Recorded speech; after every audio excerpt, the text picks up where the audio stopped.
Welcome back, everybody, to Developing the Leader Within podcast, as we address leadership from a different angle to bring you what you need to know to succeed. Today, I have David Alto.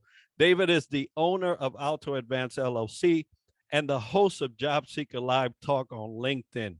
He removes your frustrations as a job seeker and provides you the tools to position you to get the interview and secure that job. David, thank you and welcome to the show. Oh, thank you very much for having me.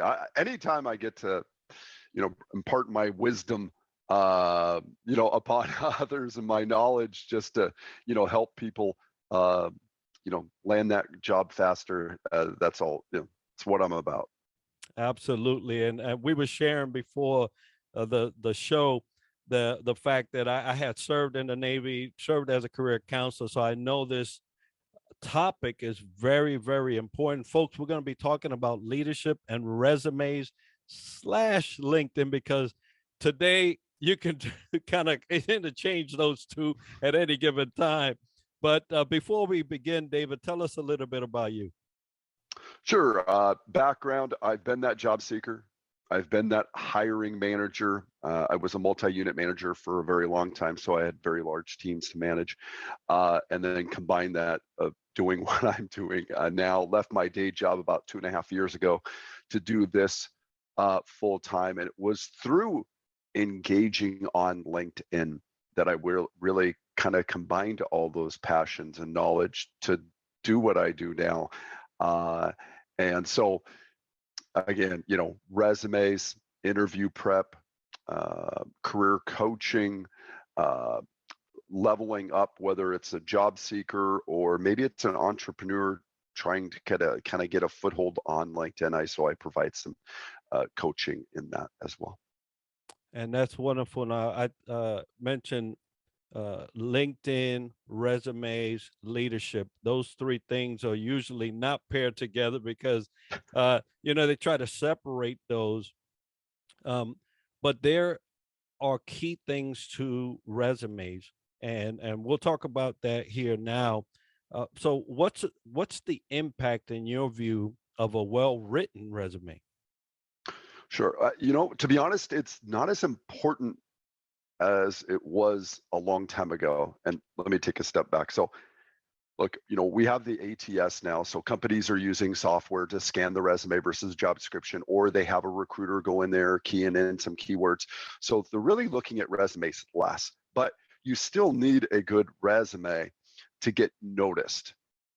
But that's just one step nowadays. So, and your resume should be able to tell your story as far as what you've done, what you're doing, but what you could do in the future. I know when I was a hiring manager, I would only hire people that I could see potentially in the next role. I said potentially, it didn't have to be, but why hire somebody that's not going to be able to move up? And then I'm going to have to hire, from, outside the company, for that position. So your resume should be able to speak to what you've done, what you're doing, and what you can do. But then again, that LinkedIn piece is gotta be there as well too, because, maybe they only spend 10, 20, 30 seconds reviewing your resume. They go to your LinkedIn, they may spend more time there depending on the value that you provide there. So nowadays, that resume is really to get it in front of that hiring manager or HR. And I love that you mentioned that third piece, what you can do. Hardly ever I have seen anyone address what they can do on a resume. Usually it's the first two, what they've done and what they're currently doing. So I'm going to dub that the trinity of, of resumes because you really should be enticing that employer of the possibility and give them a picture of what it would look like to have you there and going from there. So that's beautiful. Thank you for sharing that. Now there's so many different things and systems and this and that and the other. you see a lot of people saying, well, you got to do it this way, you got to do it that way. So, what are the different versions of a resume? Because people are just like unclear. Even I don't really know how many are there. Sure. Well, you could really say there's two-ish. And in fact, so I had a client call uh, yesterday, and it maybe lasted 3 minutes. I was not a good fit. He was not a good fit for me, and here's why. There's two types of resumes: chronological and functional. Chronological is just that. My current job or my most recent job, followed by going back and back and back in time. Those are much easier to grasp and read. Then there's the functional resume. Now, those are the functional resumes are not what I write, and that's what I told this gentleman, and I tried to steer him towards that, and there was no going, so we parted ways. So I had to post about it.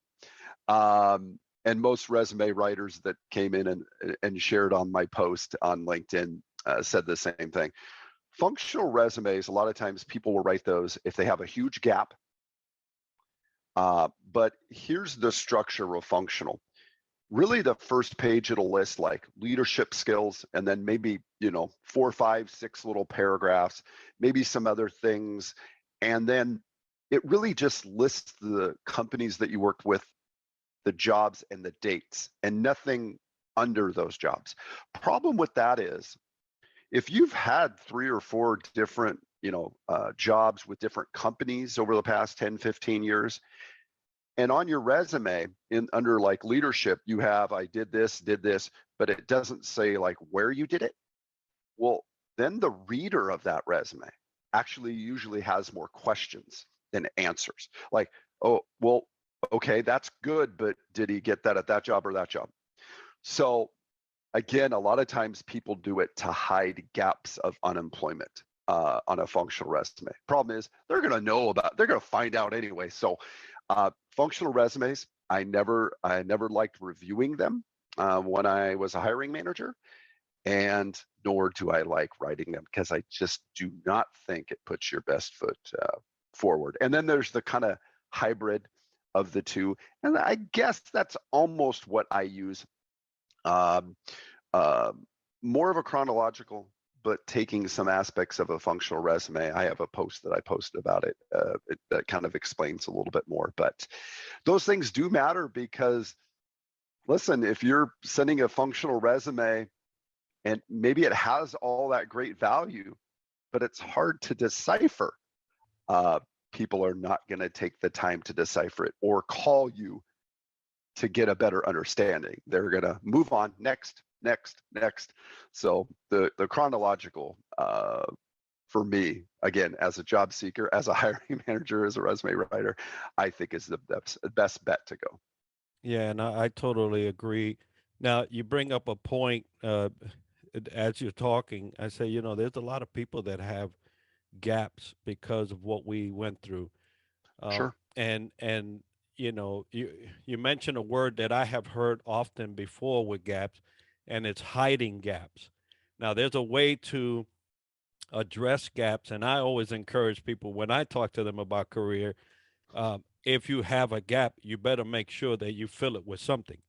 It doesn't have to be that you were working that period, but you better have been doing something to fulfill, so you could put, hey, between this time and this one, I was getting a certification in such and such. I was Sure. going to school for this and that and the other. How do you feel about that? Oh yeah, I totally agree. What if you were on a board of something, or you were volunteering, but you were doing more than just volunteering? Maybe you were putting in 20, 30 hours a week. Treat it like a job. Just because same thing with education.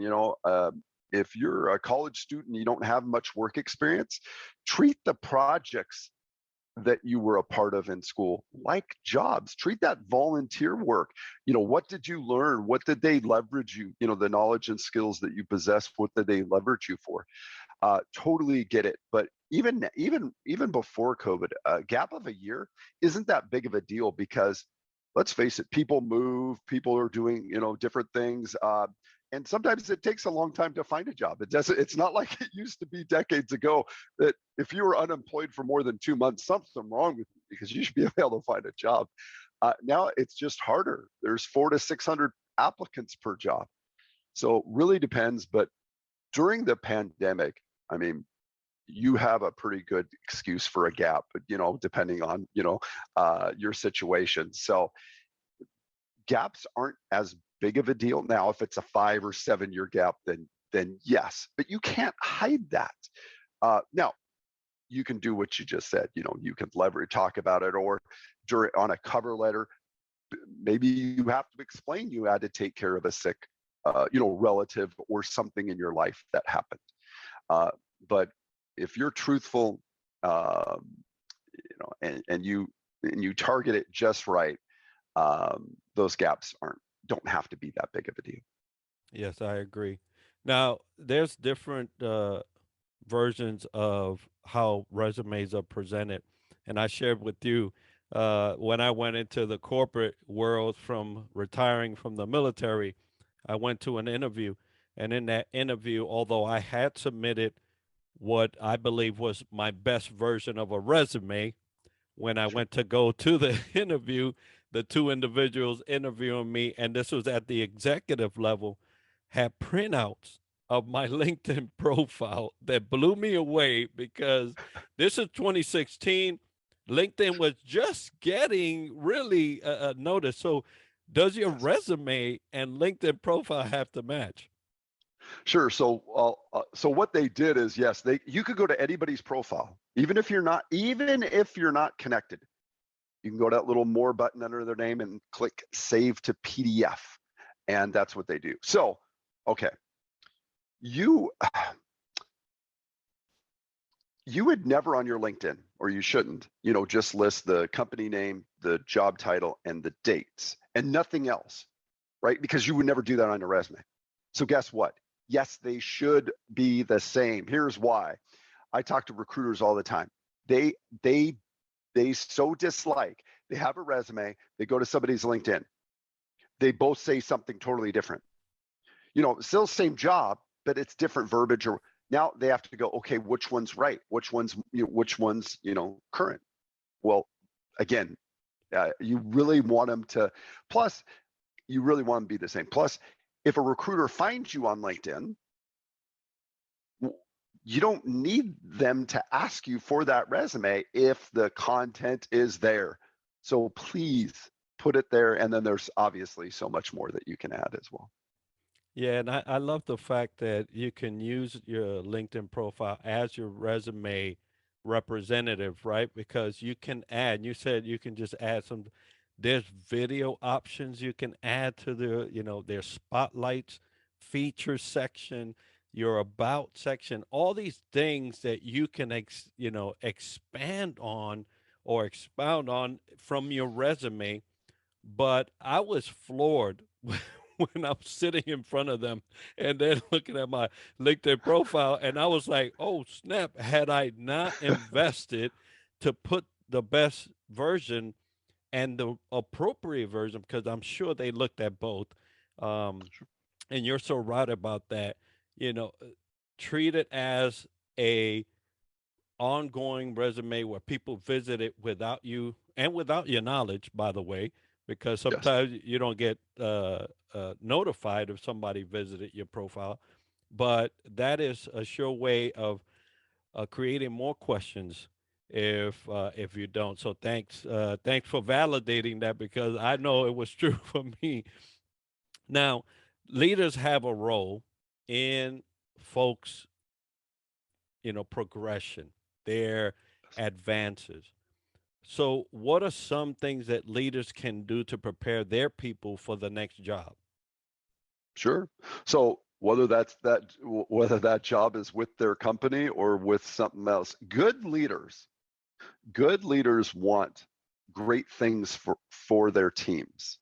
Now, whether that's at the current company or maybe they go and spread their wings, somewhere else, right?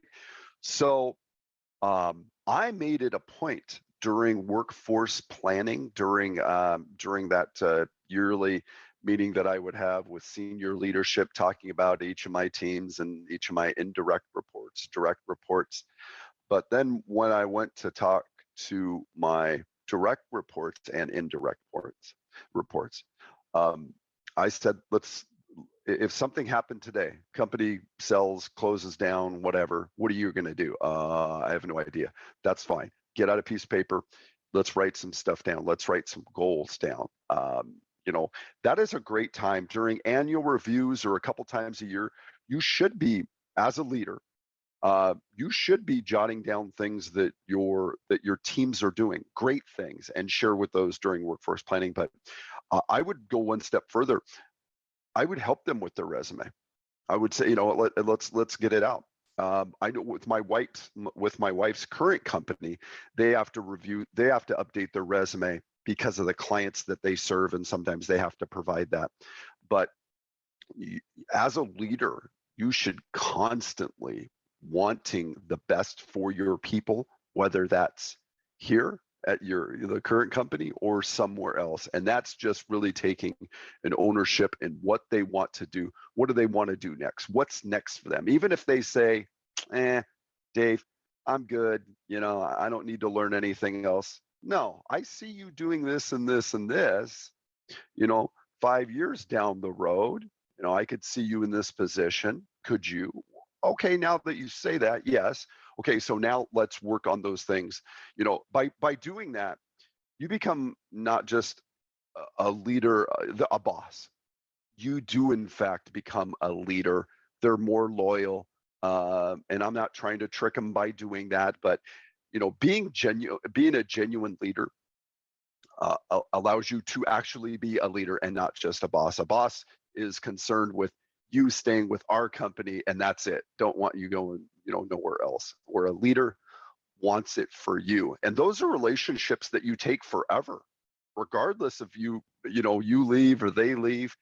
And I think that's, you know, what true leadership is really about.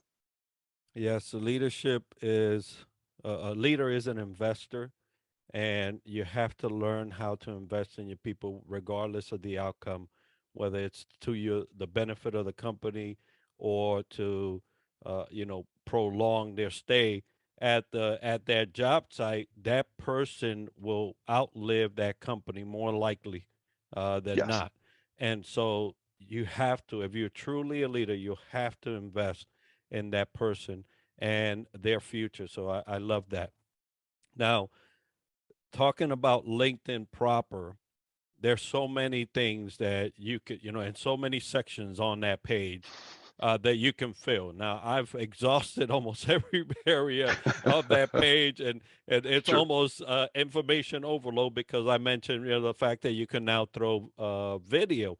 Now, you and I Yes. both host a live show, which we love. We love. I love seeing what you do and the guests that you have on there, and that's another version of adding to your resume because when you're a what I would consider subject matter expert and thought leader around the subject that you're representing on these live shows, you you inadvertently promote yourself right out there Sure. for Yeah. folks to look in and peek in and see what kind of knowledge you bring, and so that in itself is speaking for you.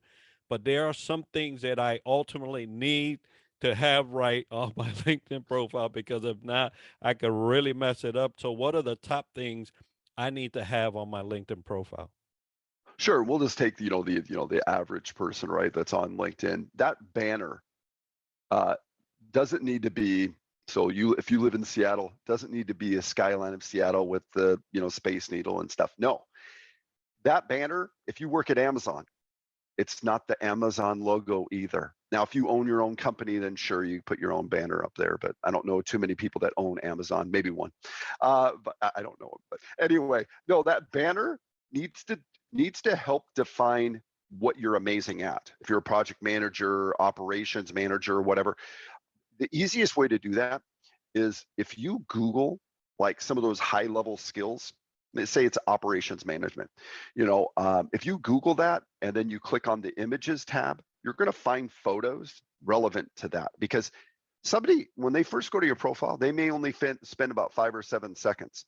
That banner needs to depict, help them, you know, help them see what it is that you do or you excel at, whether it's industry or some of those high level skills. And then next, I think I think it's that headline underneath your name. It's not project manager at Amazon. It's project manager excelling at program management. This, this, and you can add so much more there. It is the most valuable real estate on your LinkedIn profile, the headline, because when people are searching for whomever, or recruiters are searching for people on LinkedIn, the content that you put in there matters. And lately, sure, the about section needs to say some good things, but that still hardly anybody takes advantage of the 10-second audio recording right by your name. Now, LinkedIn added that a couple years ago for people that maybe nobody knows how to say their name properly, right? I get it, but you have 10 seconds, your mini elevator pitch. And the average person clicks on that at least twice. So you have 10 seconds. Give us your mini elevator pitch, what you're passionate about. Now you're more human because we can hear your voice. Now, when we're reading more about your profile, maybe we're reading your about section or looking at your work experience and we're reading it, maybe we can almost hear you saying those words. So those little things matter because a very, very, very small percentage of people use that. You have to record that audio on your LinkedIn mobile app, but you can play it back on any device.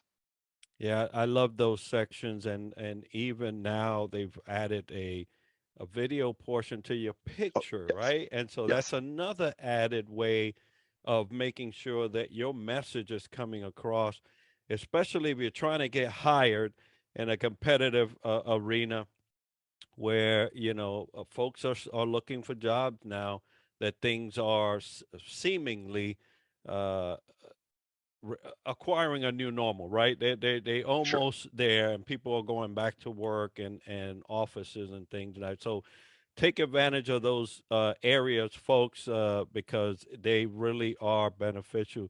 Now, David, if someone wanted to get a hold of you for more of your tips and advice, sure. and maybe about your show or your product or even your book, folks, I didn't mention this earlier, but he is an author, and so how would they do that? Sure.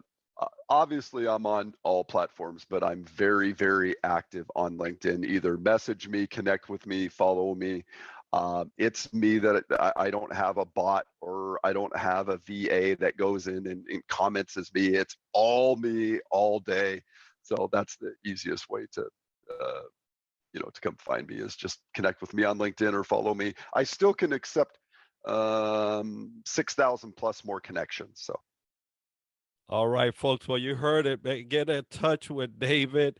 He has a plethora of knowledge around this employment system, the resumes, how to get you positioned to be in the right spot for that interview and secure that job. So, David, thank you so much for sharing your day with us and your knowledge. Folks, if you've enjoyed this episode and are learning or learned something interesting about the topic covered today, make sure to subscribe and let us know by leaving a comment on YouTube, LinkedIn, Instagram, or Twitter right now. And we're always looking for new guests and new ideas that we can add to our show. So if you know someone and have a topic that you would like featured on the podcast, we'd love to hear about it by emailing us at triadleadershipsolutions@gmail.com. Be sure to tune in next week for another episode where we dissect leadership from another angle. And as we like to end the show, success to you.